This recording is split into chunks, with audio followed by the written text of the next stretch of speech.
Señor, tú eres digno, Padre. Exaltamos y glorificamos su nombre, Jesús. En tu nombre cadenas se rompen, Señor.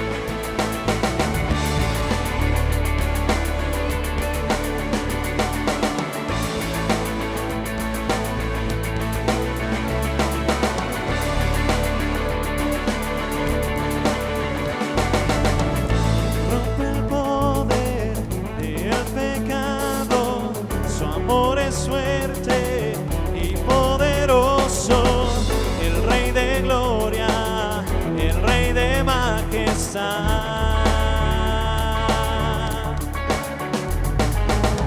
Conmueve el mundo con su estruendo y nos asombra con maravillas, el Rey de gloria, el Rey de majestad. Lo puedes cantar, iglesia. Gracias sublimes, perfecto es su amor, tomaste mi lugar,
es el Cordero de Dios, digno es el Rey que la muerte venció, digno es el Cordero de Dios, digno es el Rey que la muerte venció. Vamos a decirlo. Digno es el Cordero de Dios, digno es el Rey que la muerte venció, digno es el Cordero de Dios, digno, digno, digno, gracias sublimes, perfecto es su amor. Dile, tomaste mi lugar, cargaste tú mi cruz, tu vida diste ahí, y ahora libre soy. Oh, Jesús te adoro, gracias sublimes. Vamos con palmas.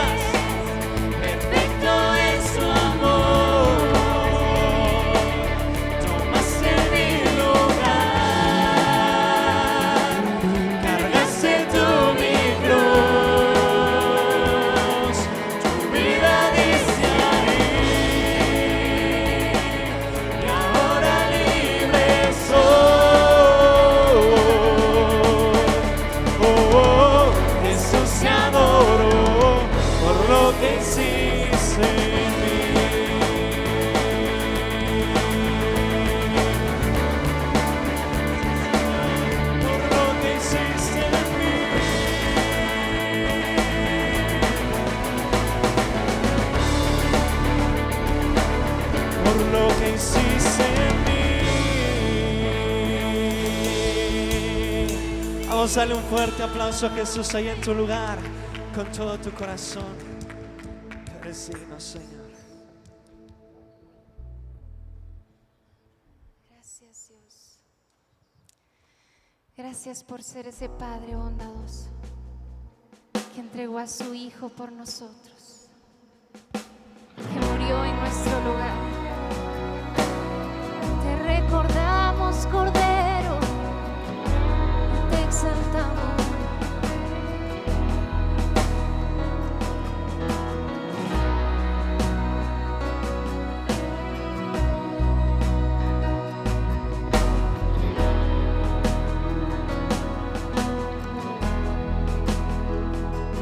Padre nuestro en los cielos, santo es tu nombre.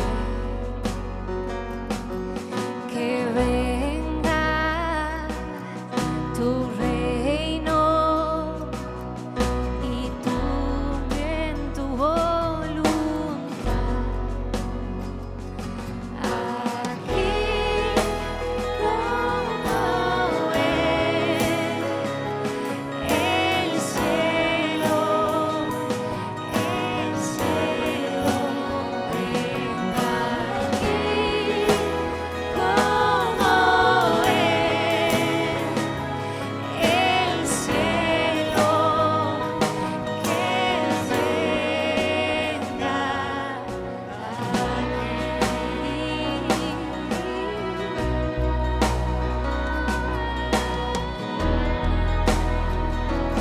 Cantamos juntos, Padre nuestro.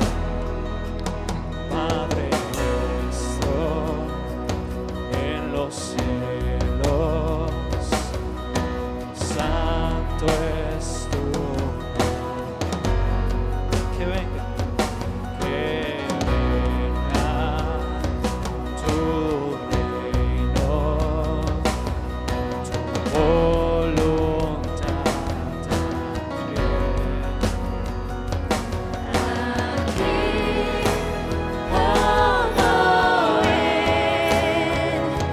como en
salvación, tú eres quien trae redención, tú eres quien trae transformación.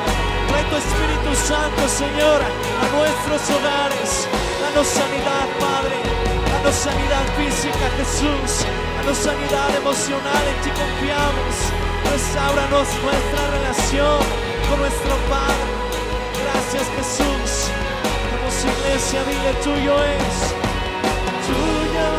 es el reino, tuyo el poder, tuya es la gloria por siempre. Amén. Tuyo es el reino, tuyo el poder, tuya es la gloria por siempre. Amén.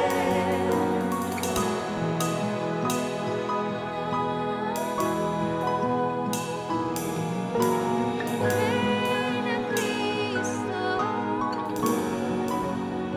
Reina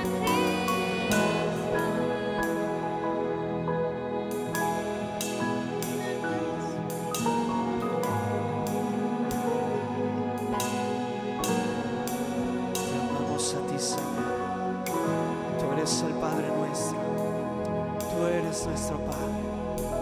Tú eres nuestro sumo sacerdote, Jesús. Tú eres nuestro sumo sacerdote, Padre.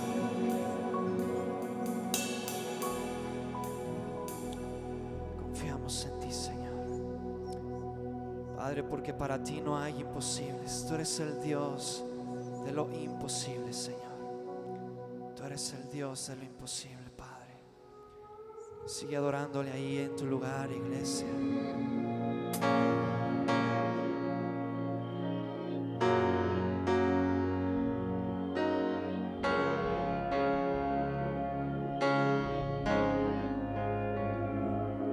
Jesucristo, reinas con poder, soberano, victorioso Rey. Ni la muerte pudo detener tu poder para vencer. Dios de lo imposible, te adoramos, eres invencible, soberano, tuya es toda la gloria, Y tuyo es todo el honor. Jesucristo, reinas con poder. Vamos a decirle: soberano, soberano, victorioso Rey. Ni la muerte pudo detener tu poder para vencer. Vamos a decirle: Dios de lo imposible, te adoramos, eres invencible, soberano, tuya es toda la gloria, y tuyo es todo el honor. tuya es, Señor, Tuya es toda la gloria, y tuyo es todo el honor.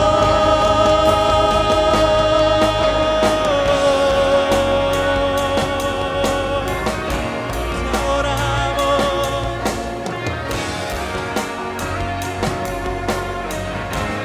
Tú eres en quien confiamos, Señor.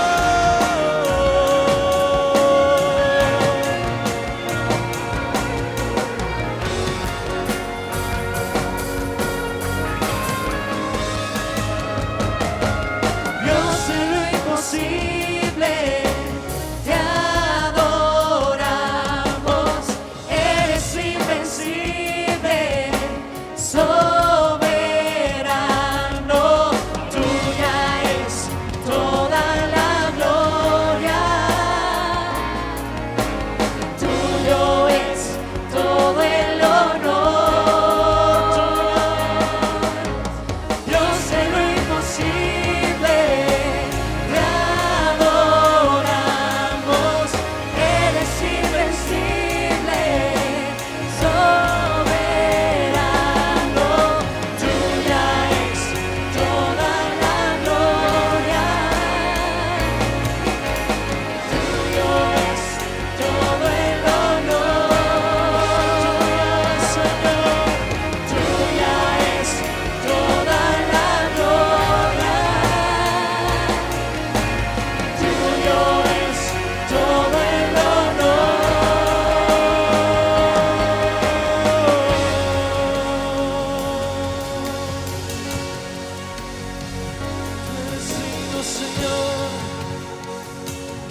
venciste, Jesús, a la muerte. Tú venciste a la muerte, Padre.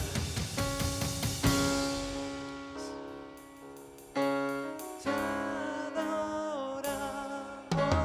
Eres invencible, Sigues soberano. soberano, tuya es toda la gloria, tuyo es todo el honor. Dios de lo imposible. Dios de lo imposible, te adoramos. Eres invencible, soberano, tuya es toda la gloria y tuyo es todo el honor.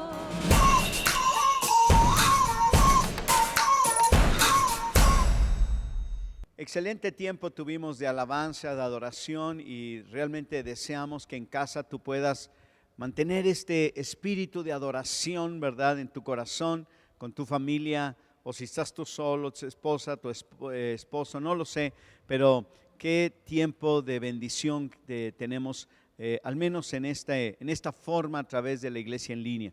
Y bueno, yo quiero darle la bienvenida a todas las personas que nos visitan. Quizás usted nos está viendo incluso desde pues algunas otras ciudades, aparte de San Luis Potosí, o incluso de otros lugares fuera de México. Bueno, les damos la bienvenida, que el Señor le bendiga y qué bendición, ¿verdad?, poder estar juntos a través de este medio. Y bueno, tengo algunos avisos que quiero darles, y el primero de ellos, aunque van a aparecer ahorita en un momento con los videoanuncios, el primero que yo quiero poner énfasis, ¿verdad?, es en el de la Semana de la Renovación. En Ágape tenemos esta actividad cada año y toca del 13 al 17 de julio. Y bueno, los esperamos a todos en Ágape Oriente. Va a ser de las 7:30 de la noche hasta las 9 de la noche o quizás antes. Y bueno, ya sabe la idea, el protocolo, llegue temprano, ¿verdad? Pasan todos, ahora sí que por su gel, la toma de temperatura, lleve su cubrebocas. Bueno, todo lo que estamos haciendo en esa actividad es por lo pronto. Pero también quiero decirle que por esta ocasión no vamos a tener un programa para niños. Estamos tratando de proteger un poquito esa parte y en esta ocasión, ¿verdad?, no va a haber programa para niños. Si usted lleva a los niños o a sus hijos, ¿verdad?, a los niños, tiene que tenerlos ahí junto con usted. Sé que es difícil, pero bueno, es una buena oportunidad para empezar a enseñarles a estar quietos cuando usted dice que deben estar quietos. Y la otra cosa es que no vamos a tener transporte como otros años, que tenemos transporte de diferentes sedes. No, en esta ocasión, pues ahora sí, como pueda llegar a Ágape Oriente, aunque también le animamos a que invite a su vecino con la promesa de que regresando, a su vecino que tiene carro, ¿verdad? Con la promesa de que regresando le va a invitar unos tacos de huevo con frijoles en su casa, ¿verdad? Pero la idea es que vaya y reciba, ¿verdad? Y estemos ahí juntos. También quiero aprovechar para animarles a regresar a las reuniones presenciales. Yo sé que hay personas que se conocen como de alto riesgo, más vulnerables, y bueno, todas estas cosas, ¿no? Pero ya hemos transitado durante todo este tiempo de la cuarentena por bastantes días, semanas, ya meses. Entonces, vaya a las reuniones. Quiero animarlo a que asista a las reuniones de la sede a donde usted asiste. O si usted va a otra congregación, ¿verdad?, pues vaya a su congregación si ya abrieron las reuniones. Seguramente lo van a proteger. Nosotros creemos que podemos cuidar a las personas y por esa razón los invitamos. Y bueno, ya sabe, sana distancia y todo eso. Mire, déjeme decirle, es un asunto de cuidado y si usted asiste y tiene los cuidados necesarios, déjeme decirle, usted va a estar bien protegido. Así es que, pues ojalá que pueda ya este próximo domingo regresar a las reuniones con la confianza de que usted mismo sabe que hay protección. Muy bien, pues ahí están estos avisos, más los que vamos a ver en video, pero antes quiero darle gracias a Dios y también a ustedes por las ofrendas y diezmos que han estado pues ahora sí que compartiendo a la iglesia, ¿verdad? Que algunos hacen traspasos, depósitos, ¿verdad? Y otros van personalmente a la sede a llevar, ¿verdad? Sus ofrendas, sus diezmos. Diezme y ofrende en la sede donde usted asiste. Y bueno, pues que Dios le fortalezca, le bendiga. Y también si usted pertenece a otra congregación, ¿verdad? Y su iglesia quizás todavía no abre, no lo sé, diezme en su iglesia. Ellos están esperando su diezmo, entonces así debe ser, ¿no? Entonces yo le animo a diezmar, a ofrendar a su iglesia, a su pastor, ¿verdad? A la cual usted pertenezca. Muy bien, y bueno, pues vamos a orar para recibir los diezmos y las ofrendas, dándole gracias a Dios por la provisión y orando por los necesitados. Acompáñame a orar. Padre, en el nombre de Jesús, quiero poner en tus manos a todas las personas que nos están viendo en línea. Te pedimos que tú les bendigas, que les llenes de tu amor, de tu gracia, de tu bendición, Señor, y también les proveas para todo lo necesario. Los ponemos en tus manos y te damos gracias por la fidelidad de la iglesia, aún en estos tiempos. Sabemos que hay necesidades en todos lados y en cada congregación, pero también en cada familia. Yo te ruego, Señor, que tú bendigas, Señor, con tu mano, tu presencia, y que tú proveas para las necesidades de las personas que en este tiempo han padecido el embate en su economía. Los ponemos a todos en tus manos. Bendice estos diezmos, estas ofrendas, y las entregamos a ti, Señor, en el nombre de Cristo Jesús. Amén, amén. Muy bien, pues vamos a ir a unos videoanuncios y luego continuamos con la palabra de Dios. ¿Alguna vez te has preguntado si la iglesia puede verdaderamente influir en el rumbo del mundo y las personas que lo habitan? Claro que sí. A continuación te mostramos algunos ejemplos.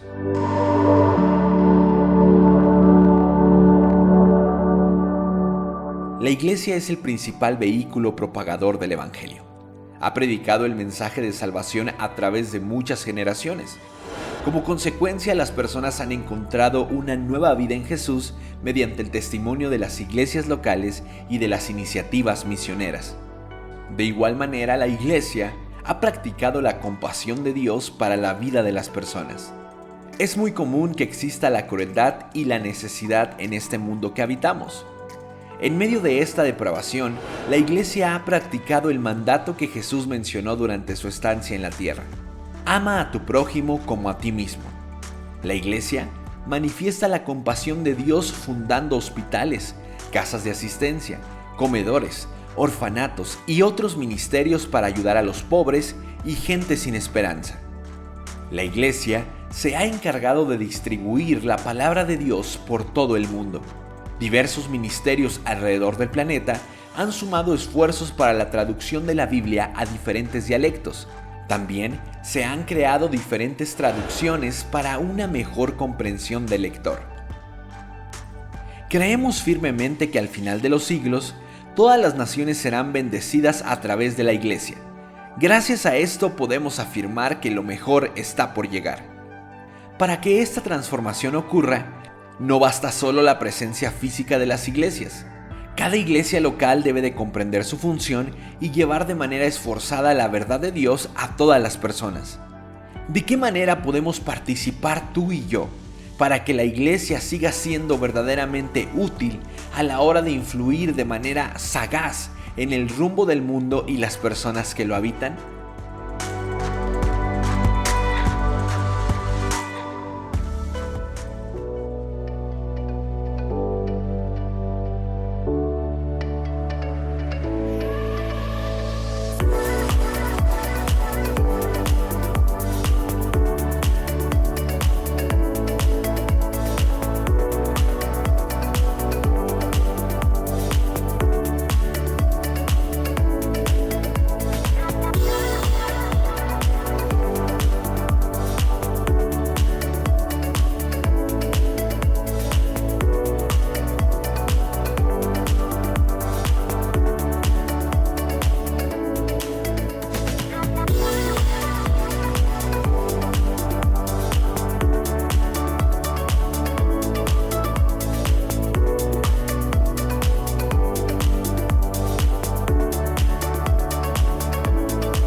gracias, Dios les bendiga a todos. Y bueno, el día de hoy yo quiero compartir algo que tiene que ver con misiones, porque estamos este fin de semana levantando nuestras promesas o las promesas que hacemos para dar para la obra misionera.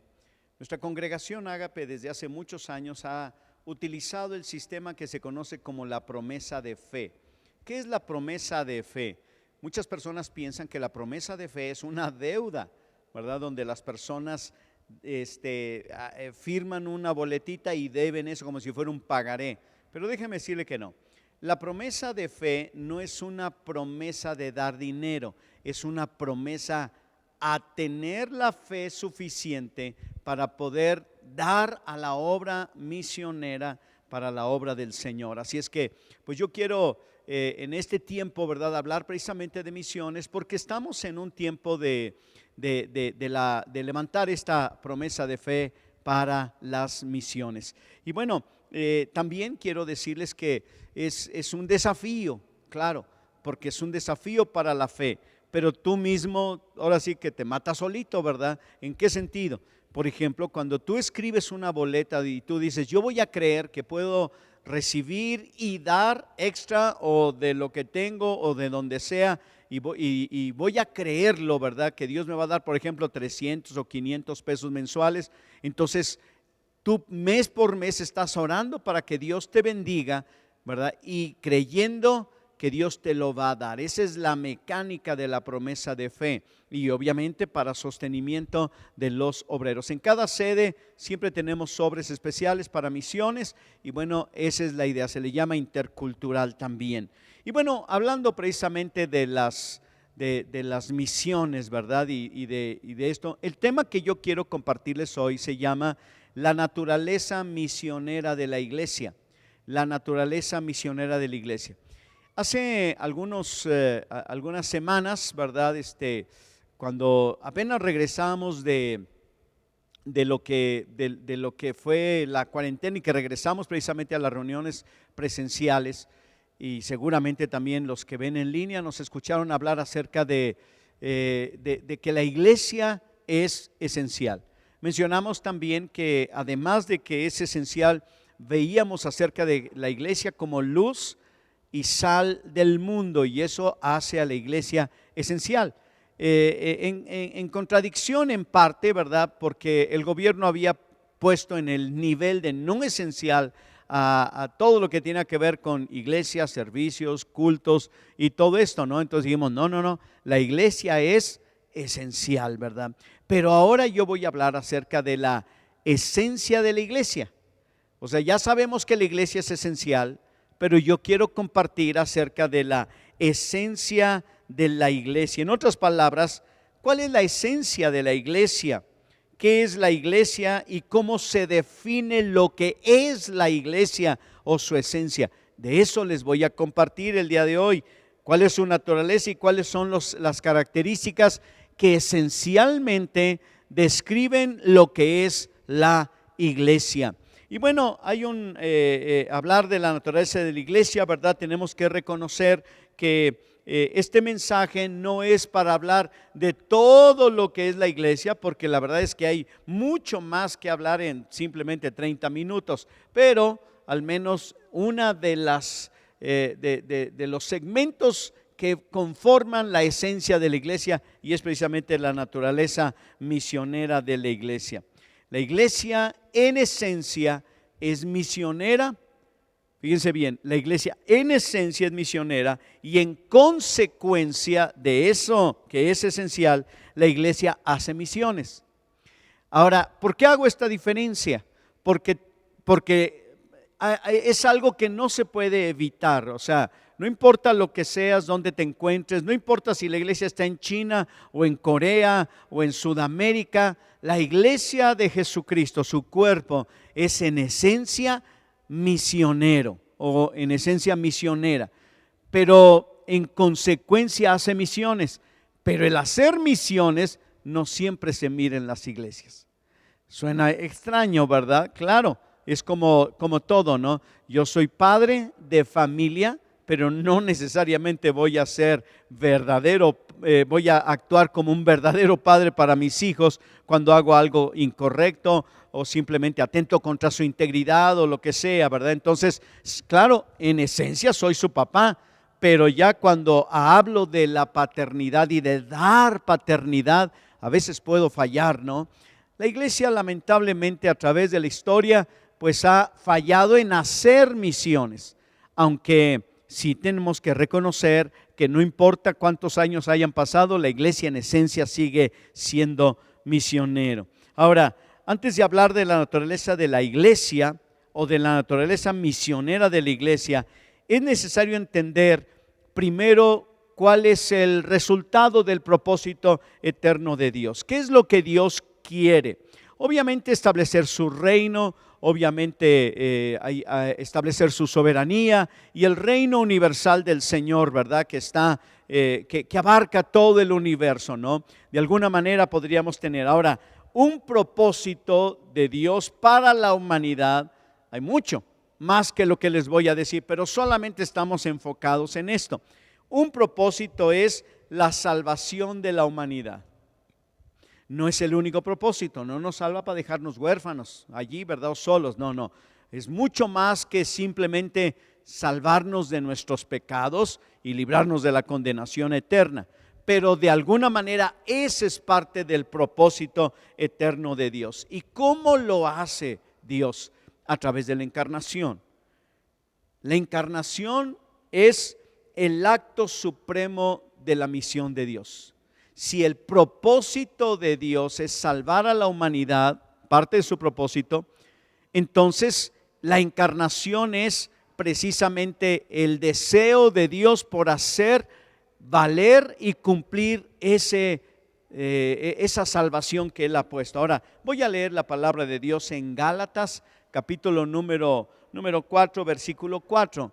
Gálatas, capítulo 4, versículo 4. Dice así: pero cuando vino el cumplimiento del tiempo, Dios envió a su Hijo, nacido de mujer y nacido bajo la ley, para que redimiese a los que estaban bajo la ley, a fin de que recibiésemos la adopción de hijos.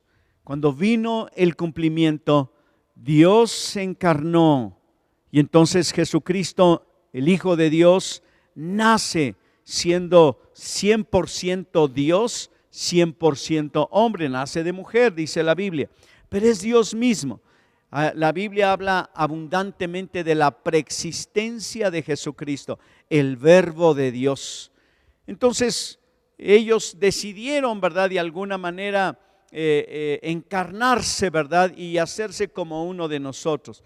Ahora dirá alguno, ¿por qué no fue mujer? No lo sé. ¿Por qué en este caso fue hombre, ¿verdad? Y no mujer. Eso es algo que solamente Dios lo debe saber. Ahora, ¿pudo haber sido una mujer? Pues yo creo que sí. ¿Por qué? Porque Dios no es un ser humano. Dios se hizo hombre, pero Dios es Dios, más allá de toda posibilidad de ser como algo creado como somos nosotros, ¿no? Entonces, Dios se hizo humano con el propósito de redimir a la humanidad. Se hizo como nosotros para, en primer lugar, unificarnos a Él. O sea, Él establece la salvación para hacernos uno con su Padre.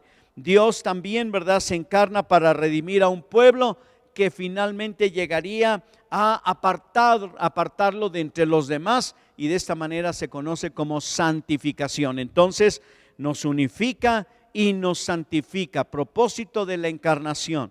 Otro propósito de la encarnación es que Dios se hizo hombre para mostrar al mundo la salvación universal.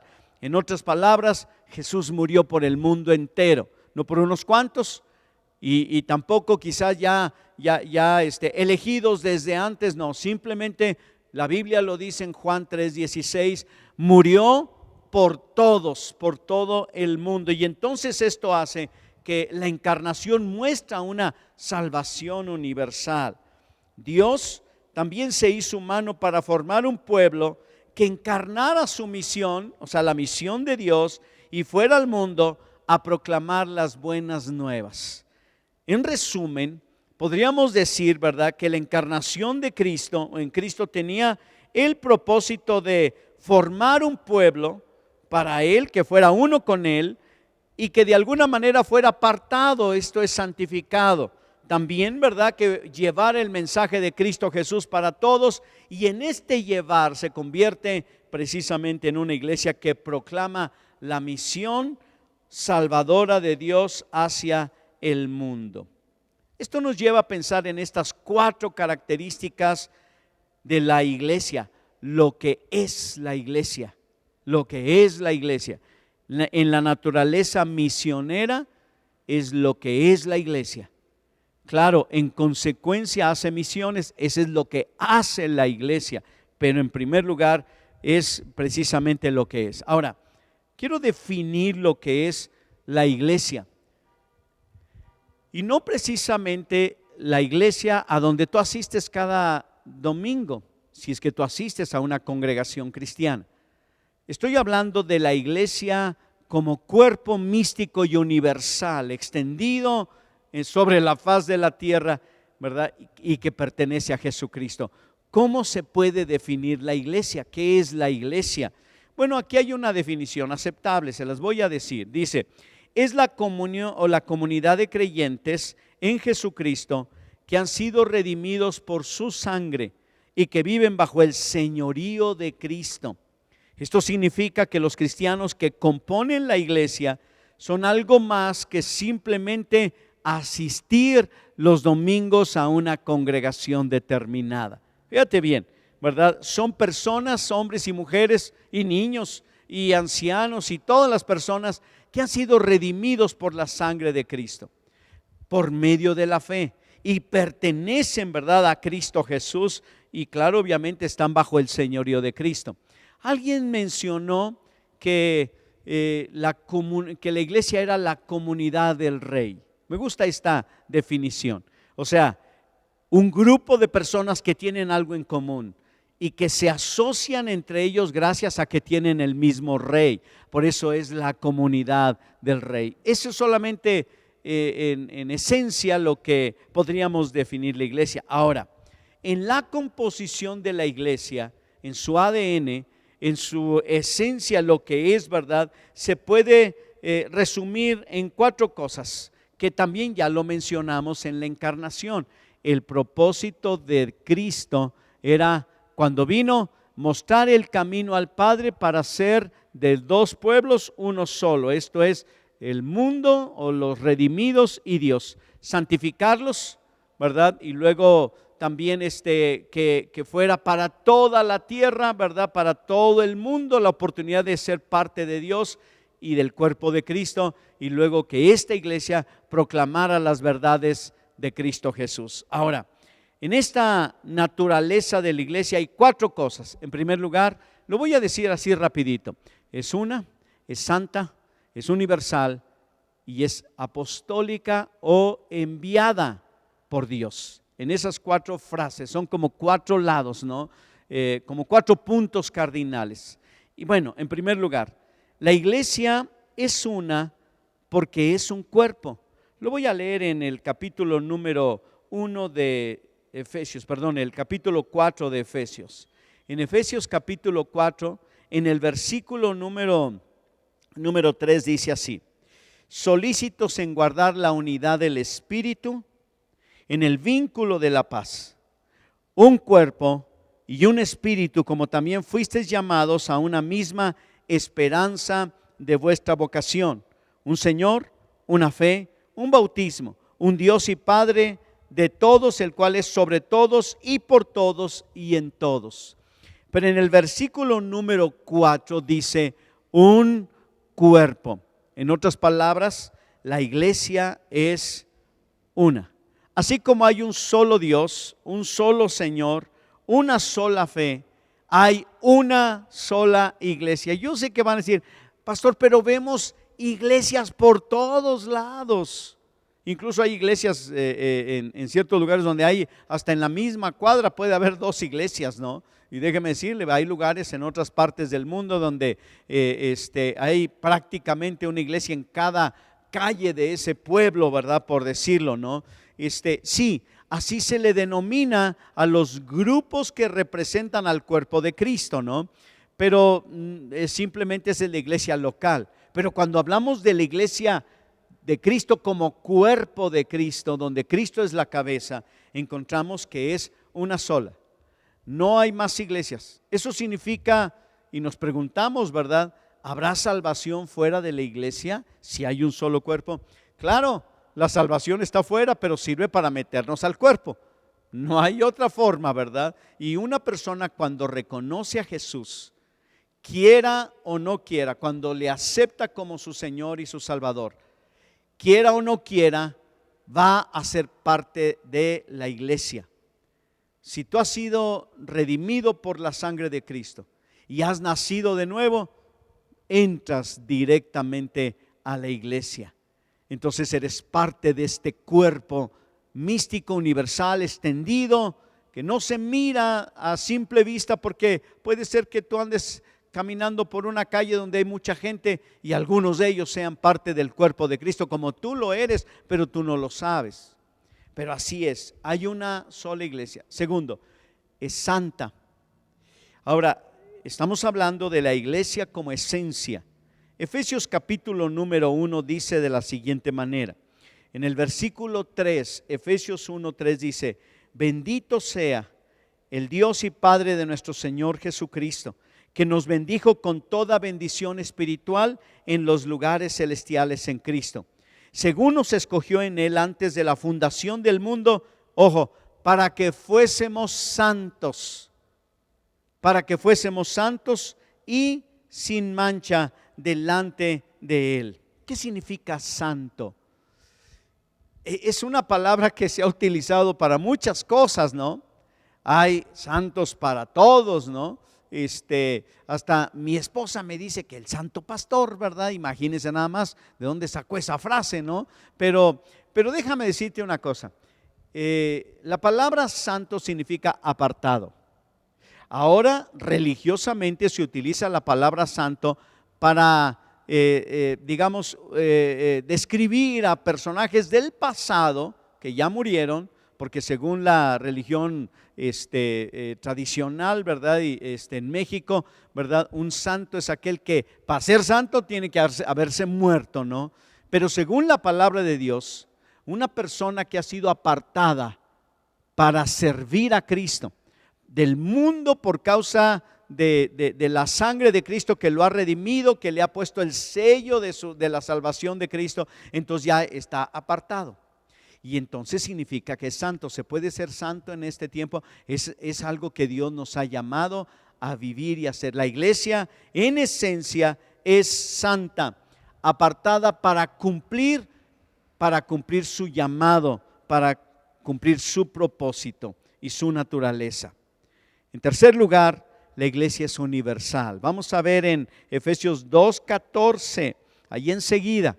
Efesios 2:14 dice así: porque Él es nuestra paz, que de ambos pueblos hizo uno, derribando la pared intermedia de separación.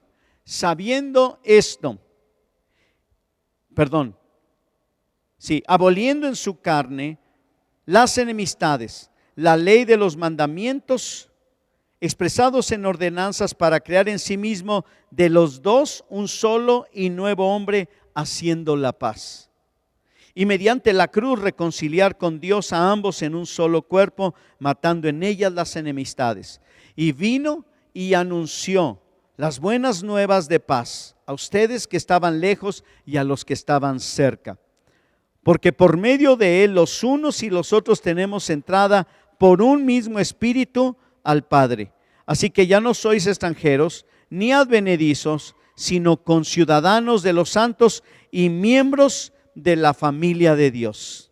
Lo que nos dice la Escritura es que la iglesia es como una familia, pero es una familia para todos, pero de todos, abarca al mundo entero. Fíjate bien, cuando dice de ambos pueblos, se refiere básicamente a dos pueblos: el pueblo de Israel y los gentiles, esto es, todos aquellos que no eran judíos. Dice que por medio de la cruz, por medio de Cristo, de estas dos secciones que abarca el mundo entero, los hizo uno solo. Lo que quiere dar a entender también la palabra de Dios es que la iglesia abarca al mundo entero, a toda la tierra, a toda la tierra. La iglesia es así, ¿verdad? Es de alguna manera universal. Ahora, cuando es universal también tiene que ver con otra cosa. Desde el día en que fue creada hasta nuestros días, siempre ha habido iglesia. A veces quizás ha habido épocas en estos 2000 años desde su creación, ¿verdad? Ha habido épocas donde ha sido muy pequeña, muy débil, muy debilitada, muy perseguida, pero siempre ha existido cuerpo de Cristo en la tierra. El día que Él regrese se lo lleva, ¿verdad? A los que estén vivos en ese momento, y los que hayan muerto serán levantados y resucitados. Ahora, cuando hablamos precisamente de toda la tierra, incluye y abarca a personas de toda nación, pueblo, tribu y lengua. Entonces ya tenemos aquí la tercera cosa de la esencia de la iglesia. La iglesia es una, santa y universal. Y luego la iglesia es apostólica o, fíjate bien, misionera. ¿Por qué? Porque la iglesia ha sido y es enviada por Jesús. Les voy a leer en Juan, capítulo número 20, en el versículo 21, lo que dijo Jesús en cuanto a la iglesia. Dice: entonces Jesús les dijo otra vez: paz a vosotros, como me envió el Padre, así también yo los envío. Entonces, la iglesia es enviada y luego la iglesia también es enviadora, por eso es apostólica o misionera. Porque la palabra apóstol significa enviado. Claro que hay organizaciones que se autodenominan apostólicos o iglesias apostólicas, pero esa es solamente una nomenclatura. Pero en esencia, la esencia de la iglesia es que es enviada y al mismo tiempo enviadora, ¿verdad? De alguna forma. Entonces, Jesús, enviado por el Padre, forma la iglesia para continuar su labor y luego los envía a sus discípulos y a la iglesia para cumplir para cumplir la misión de Dios. Que por cierto, en el latín la palabra misión es enviar y en el griego la palabra apóstol es enviar o enviado. Este es lo que es la iglesia. Es una, es santa, es universal y luego es misionera. Es en esencia, haga o no haga misiones, ande dividiéndose, ¿verdad? Y no sea tan santa como a veces, ¿verdad? Se le mira. Esa es la esencia de la iglesia. Ahora, cuando hablamos de estas mismas características de la iglesia y la traducimos a lo que hace, porque hemos hablado de lo que es, ahora veamos un poquito de lo que hace la iglesia. Ahora, como es misionera en su naturaleza, y esa es la última parte de esto, entonces la iglesia no es estática, es un movimiento dinámico que avanza a través de los años y avanza hacia toda la tierra y toda la humanidad. Entonces, y lo que hace cuando avanza es lo que hace la iglesia. Como agente misionero de Dios, en su naturaleza misionera, en el cumplimiento de hacer la misión que Dios le ha encargado, entonces la iglesia hace lo mismo que es, fíjate bien, unifica al mundo con Dios. Así como es una, y la encarnación nos unificó con Dios, de esta misma manera, ¿verdad? La iglesia unifica a otras personas. Es una y procura la unidad de la humanidad con su Creador. La iglesia santifica a la humanidad. Además de ser sal que preserva, la iglesia procura la santificación de la sociedad a través de la predicación y la conversión de la gente para que pueda caminar en santidad. La iglesia también reconcilia a todos. De ahí que es abarcativa, todo mundo. La iglesia como embajadora va al mundo entero para reconciliarlo con Dios. Y luego proclama, porque es enviada y al mismo tiempo es apostólica, como lo mencioné. La iglesia es apostólica porque lleva un mensaje y lo lleva hasta el último de la tierra. Así es que lo mismo que es lo mismo que hace hacia el mundo. La iglesia es una y unifica. La iglesia es santa y santifica. La iglesia es universal y procura el evangelio para todo el mundo, para todas las naciones, para todos los grupos étnicos. Y la iglesia, ¿verdad? También es digamos, misionera y hace misiones. Lleva el mensaje y proclama ese mensaje de Cristo al mundo entero. Quiero ir cerrando esto, pero antes de esto quiero recordarles que lo que la iglesia es, ¿verdad?, lleva como consecuencia lo que hace la iglesia, o lo que hace la iglesia lo hace por lo que es la iglesia. Si no hace a lo que ha sido llamado, la iglesia puede fallar. Mire, el pueblo de Israel vino a fue creado por Dios y luego fue llamado por Dios, la nación de Israel, los judíos, los hebreos, como también se les llama el Israel, ¿verdad? Y lo llamó un pueblo santo para él.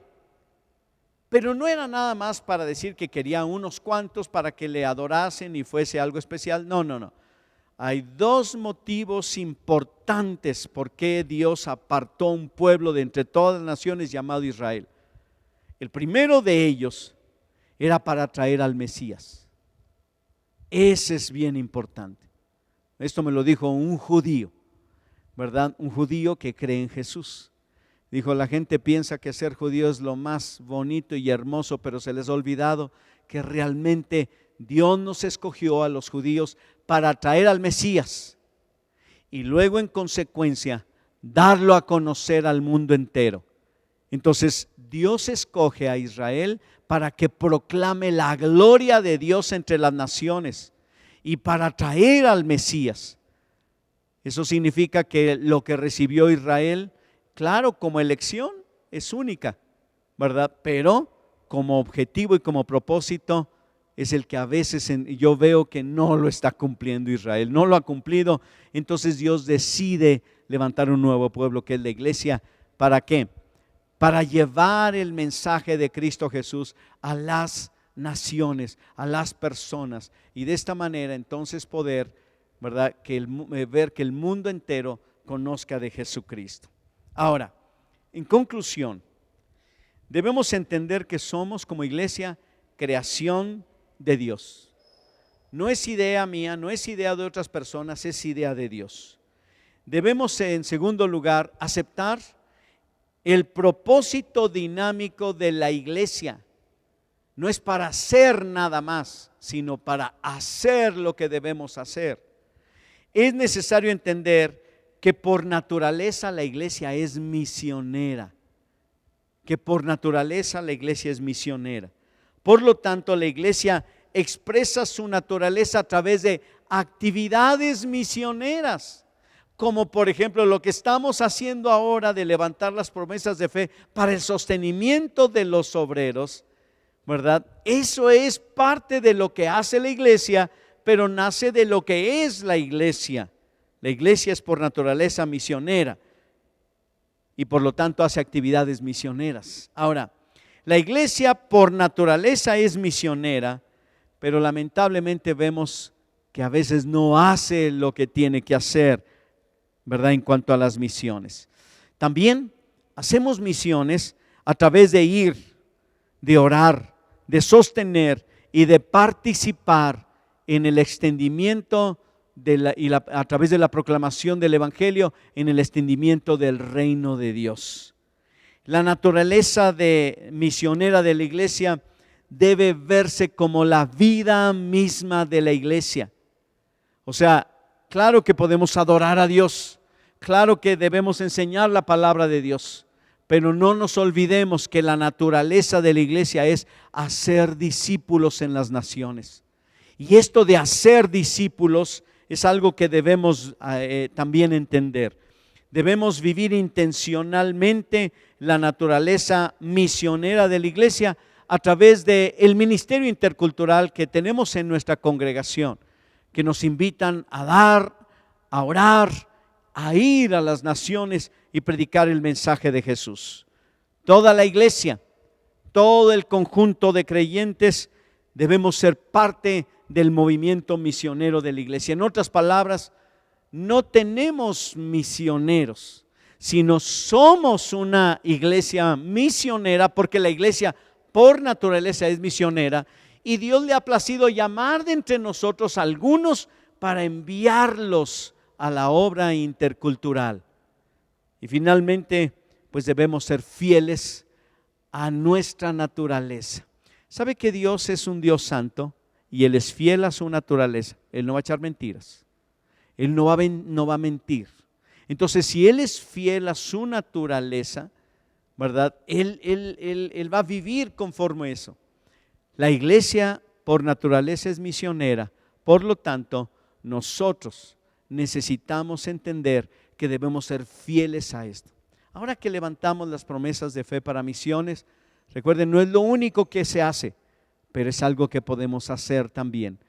Recuerde que al momento de establecer una promesa de fe para misiones, pues es una ofrenda mensual que usted entrega con todo su corazón y su fe para sostener el trabajo intercultural que hacemos fuera de nuestras fronteras culturales y fronteras políticas, pero eso es lo que hacemos. Permítame hacer una oración y poner en nuestras manos, en las manos de Dios, poner en las manos de Dios nuestras vidas y también la fidelidad a la obra del Señor. Señor, en esta hora quiero darte gracias porque tú has sido bueno, Señor, y has sido fiel.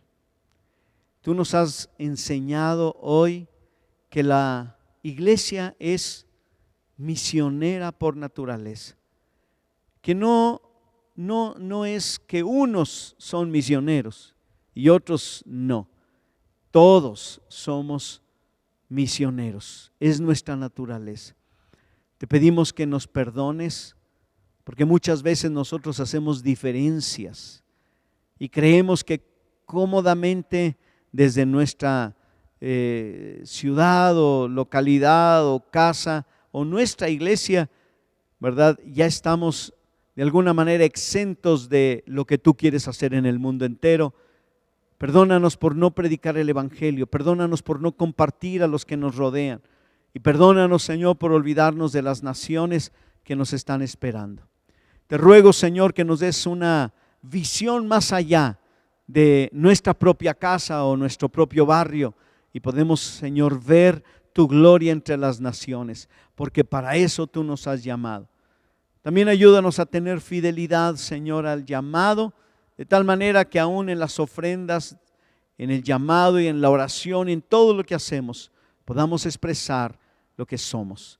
Muchas gracias. Bendice a todas las personas que nos están observando, escuchando a través de este tiempo. Y te pido, Señor, que tú los bendigas a todos. Gracias, Padre Celestial. Nos ponemos en tus manos en el nombre de Jesús. Amén, amén. Dios les bendiga a todos. Nos vemos en nuestra siguiente reunión en línea y si no, en persona. Hasta la próxima.